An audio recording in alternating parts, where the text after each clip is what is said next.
2013-2014. Vamos con el Cadete B. Vamos con todos ellos, chavales. Hay que pisar con firmeza y con ganas el césped.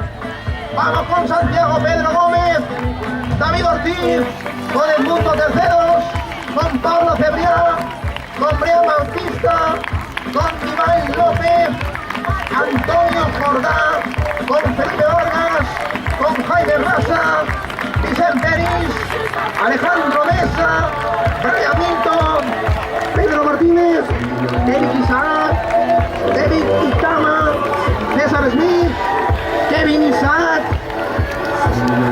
Luis Alberto Domínguez, Brian Azar, Yamaro Hernández. Aquí nos tenemos a los chavales, a los integrantes del Cadete B del Club de Fútbol Histórico Valencia, acompañados todos ellos por el técnico Julio y por el delegado Carlos, recibiendo la felicitación.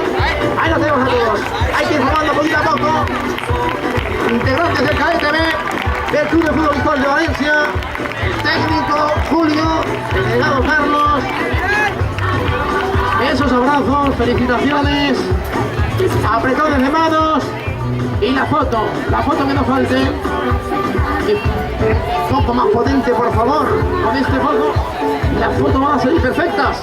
Hay que sonreír, chavales, hay que sonreír, hay que mirar las cámaras, que si salimos un poco de lado después, la foto no está perfecta. Eso es. Esa patata como está. Sonreímos para la foto, para la historia de temporada 2013-2014, el Cadete B, Club de Fútbol Histórico Valencia.